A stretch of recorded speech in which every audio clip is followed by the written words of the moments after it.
For the last few years, I've done something called the Moisties, which is a beloved yearly event that happens right before New Year's, and I would argue for a lot of people it's more important than the New Year's ball drop. And it's where Jackson and I discuss the 5 best and worst movies and games that came out for that year. And a lot of you noticed we didn't do them for 2021, which ruined a lot of people's holidays. When I've been streaming, I've been constantly being asked, where are the Moisties? Are they coming? What's going on? Did the fucking Grinch come through and steal the Moisties? Please tell us what's happening. So I figured I'd give an explanation for the absence of the 2021 Moisties. It's not a really deep story. It's just neither Jackson nor I felt a lot came out last year. Like, it was a pretty dry year all around. So we just didn't do it. It's not anything more in depth than that. There's no Krampus. We didn't go full Ebenezer Scrooge or anything with Bah Humbug or canceling the Moisties or anything. It really was just like a lack of shit that came out in 2021. But I decided I'll go ahead and hop in the Crucible solo, get in the Thunderdome myself, and just do a 5 best and worst games and movies myself. So let's kick this shit off with the 5 worst games of 2021. Number 5 is comfortably going to Biomutant. This was perhaps one of the most boring games I've ever had the misfortune of playing. It was around like 8 or 9 hours or some shit. I don't remember now. It's like a fucking fever dream. It was so excruciatingly tedious. I had more fun in high school during silent reading courses in English. I would have rather listened to an 8 or 9 hour audiobook of someone just reading the terms and service to signing up to iTunes. It was terrible to play through Biomutant. The gameplay was mind-numbing. None of it was fleshed out. They didn't even have like actual impact to the attack, so half the time you wouldn't even know if you hit something. The story was garbage. Every single mission and character you ever engaged with played out exactly the same. Oh, I remember you when you were a kidling. Mooma used to love you. Mooma was a real big fan of you, so I'm a fan of you. And life is just like some train tracks. You hop on the train and well, that train's going somewhere, and so are you. It was a terrible narrative. Terrible writing. Nothing about the game was fun. Most of the game's runtime is spent just going from point A to point B in a really empty, barren wasteland. Luckily, the game is carried by its style because it looks cool, but other than that, there is nothing there. There is no substance whatsoever. Definitely one of the worst games of 2021. There's one more thing that I'd like to mention about Biomutant before moving on to number 4. Just one last little skid mark on the underpants here that I'd like to point out. There's a narrator in this game that never shuts up. Every single step you take in this game will trigger the narrator to say something totally useless and just completely dumb. You'll enter a factory, and for some reason the narrator will come in and say, as he walked in the factory, he remembered what he had for breakfast. Oh, what a good breakfast it was. Delectable Honey Nut Cheerios with a side of Mooma's breast milk. It was every second the narrator would come up and say something that had absolutely no bearing on anything and was totally worthless. Just wanted to bring that up. Now let's go on to number 4. Number 4 is going to be the lowest rated game on Steam, eFootball. This is Konami's latest wet fart of a game. eFootball is a PES reskin. I'm not a big soccer, football guy, whatever you want to call it. I don't really care much about the sport, but I did check out eFootball because it was the lowest rated game on Steam. I think it still is, and it sucks. I don't know if it's just because I really don't like sports games, but everything about this game is garbage. Every single component of this game is either broken or just really awful. And I'm not even a sports fan, and I can recognize that. I only have like 2 or 3 hours in the game, but that's all I could stomach before wanting to puke and demand a refund.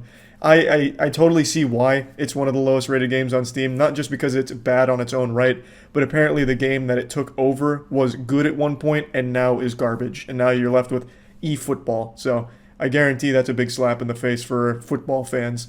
So that's why that's number 4. Coming in at number 3 is the Grand Theft Auto Definitive Edition, an absolute disaster of a remastered collection. If you can even use the word remaster, that is the absolute wrong title for this shit across the board. Basically, they took Grand Theft Auto 3, Vice City, San Andreas, and turned them into mobile games. They used a literal mobile team, a mobile game studio, to remaster these games, and everything about them is a complete step backwards. Somehow the originals, which are almost like 20 years old now, look significantly better than the remastered versions. They took all of the characters from these games and turned them into fucking Duplo figures. They actually just look like cartoony Fortnite skins that you would see on a throwaway shovelware mobile game. It's complete garbage. They also censored some of the older games as well for things that they felt didn't age very well, and they somehow made the games function worse than they originally did. So like in Grand Theft Auto 3, when it rains in the game, they just used a Snapchat filter for rain instead of actually like having the rain in the game. It's now just a filter on the screen and it's disorienting. That shit made me actually nauseous. So it is perhaps the worst remaster that has ever come out, but I am extremely excited for Rockstar's next remaster for like fucking Red Dead Redemption, where they're gonna pass it off to a studio that only makes Game Boy games. It's the laziness here was amazing, and somehow they were charging full price for this absolute dog shit collection. It was nothing shy of an insult. So absolutely deserving of number 3 on the spot on the top 5 here. Coming in at number 2 is one that's pretty painful for me. It's Battlefield 2042. I had a lot of fun playing this game for a while, but I saw all the problems with it and was just kind of assuming they'd eventually be addressed, but now that it's over a month, it seems like the problems aren't getting addressed and are only getting worse. Like, the state of the game is absolutely horrible. I don't have fun with the game anymore, and the game is just in such an inexcusably bad area. The game shouldn't have come out when it did. It wasn't ready, and I guess I was naive enough to think that at this point there'd be steps in the right direction to get the game to where it could be, but it's still not. This is perhaps one of the most broken launches for a multiplayer experience I've seen in quite some time. It is in a laughably horrible, horrible state, and for that, it has to be number 2 on the worst games of 2021. I couldn't recommend this game to anyone right now, because I no longer really see this game getting better. I don't think that the community is there anymore. The community's kind of turned on the dev team, which seems to be pushing a lot of problems to the side, as opposed to addressing them, and it's kind of like the dev team is now vilifying a lot of its user base, and just it's in a really awful situation, which is a shame because, like I said, I really did enjoy the base game itself. Like, I could see how the game could be a lot of fun if it was just polished more, because I was enjoying it even though it was buggy. But man, after this length of time, this is no excuse. There's just genuinely no excuse. So that's why it's here. It could have been a fun game. It should have been a great game, but it's just not, and it may never be. So for 2021, Battlefield 2042 takes the second spot for worst games of the year. And number 1 goes to Balan Wonderworld. Balan Wonderworld is perhaps one of the worst platformers I've ever played. I would say one of the worst ever made in general. In terms of awful platformers, there's Bubsy 3D, and then right next to it is Balan Wonderworld. It is so bad, I actually can't even imagine what anyone on that development team was thinking when making this game. It's less of a game and more of an experiment in human spirit. How far can you push someone with boredom and dog shit before their spirit finally breaks? There's that form of torture where they just keep someone awake forever, and that's what this game feels like. You are perpetually dancing on this line between falling asleep but not being able to because you're so insulted by what you're experiencing. Every design element of this game is bafflingly awful. There's nothing that can even be misconstrued as a fun experience to be had with Balan Wonderworld, which is shocking because the team behind it has a history of making good products, and it's published by a major publisher. This isn't some throwaway indie game that you find on Steam new releases for 45 cents. This is a full production here from a talented group, and yet somehow every department of it is bad.